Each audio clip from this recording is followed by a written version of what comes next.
ज्ञान ले सका या परिवार की कथा, एक अच्छो पुत्र ज्ञान बढ़ सका, एक योग्य संतान ज्ञान बढ़ते हम। यह बात अपने राम कथा श्रवण करके और आप यह सीख सका कि एक अच्छो मालिक ज्ञान, एक अच्छो मालिक ज्ञान तो हुए जिसको आपके नौकर ने, आपका जो सेवक ने बार बार डांट तो बोल रहे हो, वो आपका सेवक की बार बार प्रशंसा करते। आप राम कथा श्रवण करके अपनी परंपरा माने याद कर सका।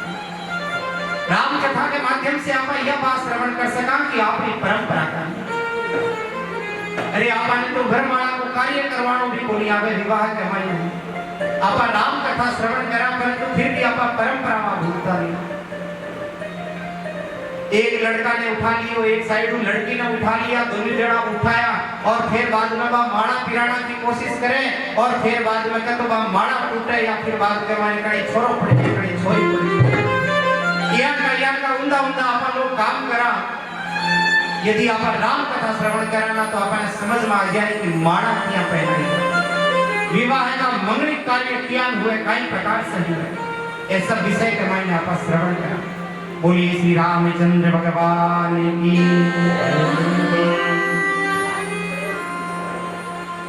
सीताराम हनुमान, सीताराम हनुमान, सीताराम हनुमान।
जीवन जीवन को उद्देश्य बतावे क्यों आया आपा इस संसार के मायने काई वास्ता है। जिया जानवर पैदा हुआ है बिहानी आपा मनुष्य बियानी जन्म लियो और बियानी मृत्यु हो जाए, बियानी संसार में खाया पिया और चलिए गया नहीं। आपने जीवन को उद्देश्य काई है बोले महाराज जीवन को उद्देश्य बढ़िया बढ़िया गावा पहनना है, बढ़िया बढ़िया खावणो है। आप कितना ही प्रकार का व्यंजन खा लियो, कितना ही प्रकार का व्यंजन खा लियो, 10 दिन 20 दिन घूम कर के आ जाओ संपूर्ण संसार के मायने, परंतु वापिस जब घर में आवा और घर में बड़ा बड़ा बेफलका मिले ना जद के वहां की सुख तो ई में कितना ही जीव लियो आनंद तो ई के मायने, आपकी घर की रोटी के मायने, आपका घर का सदस्य के बीच के मायने जो आनंद है ना वो आनंद कठे नहीं।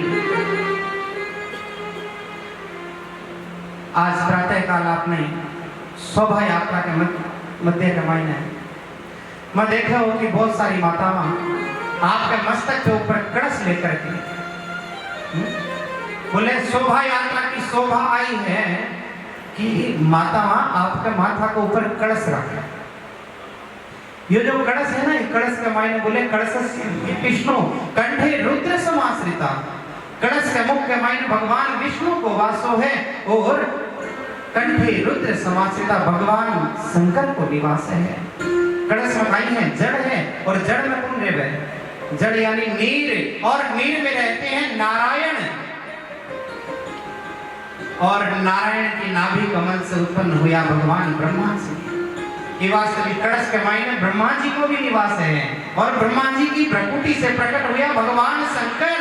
ये वास्तविक कलश के मायने भगवान शिव को निवास है। भगवान नारायण का चरण धोया ब्रह्मा जी, ये वास्तव चरण से जो उत्पन्न हुई है गंगा जी, ये कलश के मायने गंगा जी को निवास है।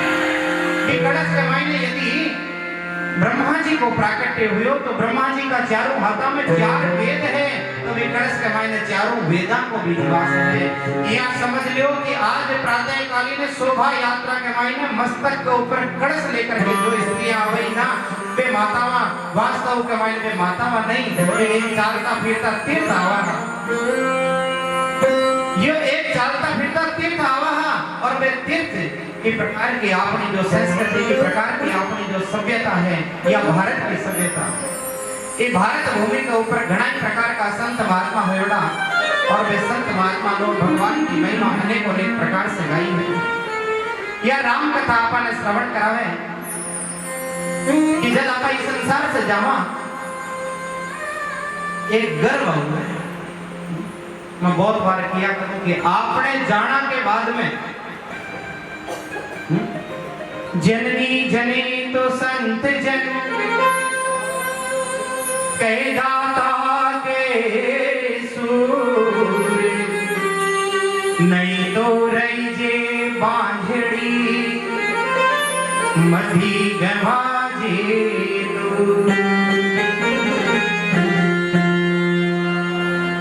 जननी जनी तो संत जन कहे दाता के सूर, नहीं तो रही जे बांझड़ी मधी गवाजे। आपा लोग यहाँ की धरती से आयोड़ा, मारवाड़ की धरती से आयोड़ा, धरती के ऊपर के मायने संत महात्मा लोग के दाता दानवीर लोग। आज संपूर्ण भारतवर्ष के मायने कोई भी नगर कोई भी गांव के मायने चले जाओ, कोई न कोई मंदिर देवालय कोई न कोई धर्मशाला के ऊपर एक मारवाड़ी के नाम को भाटो लागेड़ो मिल जाए के दाता दानवीरा के मायने मारवाड़ी आ गए, और के सूर वीरा के मायने पृथ्वीराज चौहान और महाराणा प्रताप ने याद करके अपने गर्व महसूस हुए। क्यों भाई? पृथ्वीराज चौहान कहीं आपने रिश्तेदार लागे नहीं, महाराणा प्रताप कहीं आपने कोई रिश्तेदार लागे, जात बिरादरी का लागे नहीं। वे भामाशाह ने याद करो आप लोग, बड़ो गर्व महसूस हुए कि भामाशाह